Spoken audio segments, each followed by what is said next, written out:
पूज्यपाद स्वामी जी महाराज ने आज गार्गी की चर्चा की है। उपनिषदों से है ये कथा। जिस ईश का वर्णन किया गया है, जिस पर ब्रह्म परमात्मा का महर्षि याज्ञवल्क्य ने वर्णन किया है, वही पर ब्रह्म परमात्मा आत्मा के रूप में हमारे सबके हृदय में विराजमान है। उसी आत्मा की चर्चा चल रही है। हु एम आई, मैं कौन हूं? ये जानकारी का हो जाना ही आत्मा का साक्षात्कार है, भगवत साक्षात्कार है। इसकी जानकारी से ही जीवन सफल हो जाता है, सार्थक हो जाता है, व्यक्ति मुक्त हो जाता है, जन्म मरण के चक्र से छूट जाता है, सारे दुखों से छुटकारा मिल जाता है मात्र जानकारी से। कितनी महत्वपूर्ण है ये जानकारी। आखिर भक्तजनों, ये आत्मा है क्या? आज चर्चा इस बात पर शुरू करते हैं। 2-4 दिन पहले हंसता खेलता व्यक्ति स्वयं भी हंसता है, दूसरों को भी हंसाता है, बहुत प्रसन्नचित्त है। घर का आत्मा जानने वाला व्यक्ति आज लाचार बेबस अस्पताल में पड़ा हुआ है। कहते हैं आईसीयू में दाखिल है, बनावटी मशीनें लगी हुई हैं, हाथ पांव बंधे हुए हैं। किससे? रस्सी जंजीर से नहीं, मशीनों की ट्यूबों से बंधी हुई है। यहां भी ट्यूबें लगी हैं, नाक में भी ट्यूब लगी है, मुख में भी ट्यूब लगी हुई है।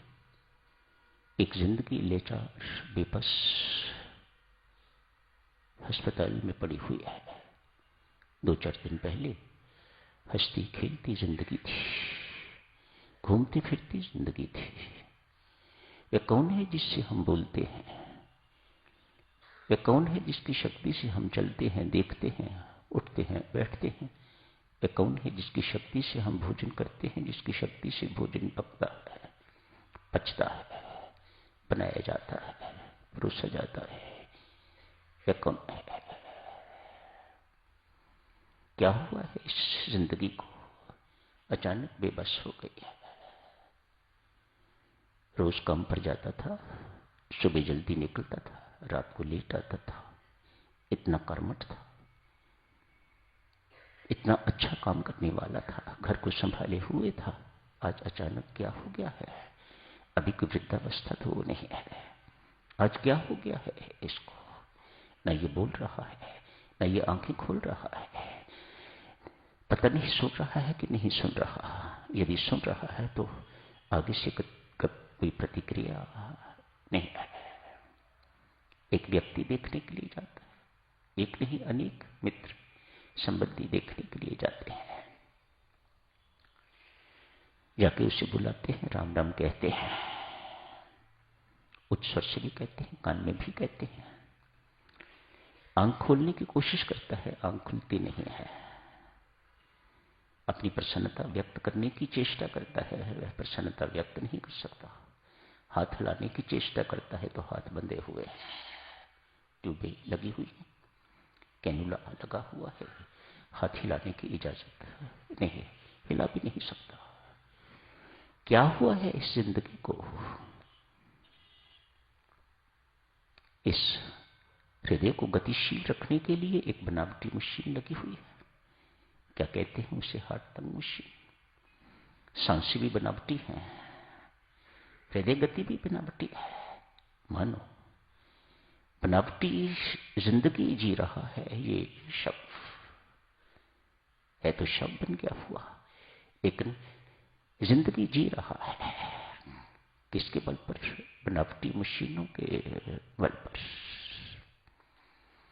एक के बाद एक व्यक्ति जाता है, देखता है, जाके देखने वाला भी बेबस महसूस करता है, इतना ही कहता है, माथे पर हाथ रखता है, क्षमा करना, हम तेरे लिए कुछ नहीं कर सकते।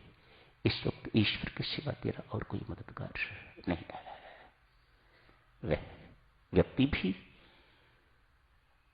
मानो उसे सुराई दिया है, वह व्यक्ति भी सिर हिलाने की कोशिश कर रहा है। जो कह रहे हैं बिल्कुल सही कह रहे हैं। इस वक्त वह ईश्वर को मानने वाला है कि नहीं मानने वाला है, इसकी बात छोड़िएगा, लेकिन इस वक्त वह भी स्वीकार कर रहा है ईश्वर के सिवा इस वक्त और कोई मददगार नहीं है। व्यक्ति मित्र संबंधी माथे पर हाथ रख के तो चले जाते हैं। अचानक थोड़ी देर के बाद सूचना मिलती है मशीनें चलनी बंद हो गई हैं, आंख सदा के लिए बंद हो गई है। वह व्यक्ति मृत्यु को प्राप्त हो गया है, सदा के लिए सो गया है। जिसके कारण ये जिंदगी है उसे आत्मा कहा जाता है। जिसके निकल जाने से ये जिंदगी शब हो जाती है उसे आत्मा कहा जाता है। अपने घरों में भी देखो देवी सच में, आप कहते हो ना अमुक व्यक्ति इस घर का आत्मा है, मानो हर चीज उससे पूछ के हो रही है, हर चीज उसकी सुपरविजन में हो रही है, उसकी अनुमति से हो रही है, मानो उसके बिना घर में कुछ नहीं होता। ऐसे व्यक्ति को आप कहते हो ना ये घर का आत्मा है। मृत्यु के बाद मरना है, मर जाता है तो आप कहते हो इस घर का आत्मा था, अब वही चला गया तो इस घर में कुछ नहीं रहा। वैसा ही आत्मा इस शरीर में है। जब वह आत्मा इस शरीर से निकल जाता है, परमात्मा से जाके मिल जाता है, तो वह शरीर शव हो जाता है। ना हाथ हिलते हैं, ना आंख खुलती है, ना मुख बोलता है, ना सांस चलती है, ना हृदय की गति होती है, मानो कुछ भी नहीं होता। सब कुछ स्टैंड स्टिल हो जाता है, शरीर अकड़ जाता है। 2-4 लोग मिलके, 10-15 लोग मिलके तो इसे शमशान घाट ले जाते हैं। क्या हुआ है? जिसके कारण ये जीवन है उसे आत्मा कहा जाता है। वह आत्मा क्या है? परमात्मा ही आत्मा के रूप में हम सबके हृदयों में विराजमान है। मृत्यु तो साधक अवश्य भावी है। इस आत्मा के बारे में बहुत जानकारी गीता जी में है। स्वामी जी महाराज ने भी गीता सार के अंतर्गत लिखी, उपनिषदों के अंतर्गत भी लिखी है।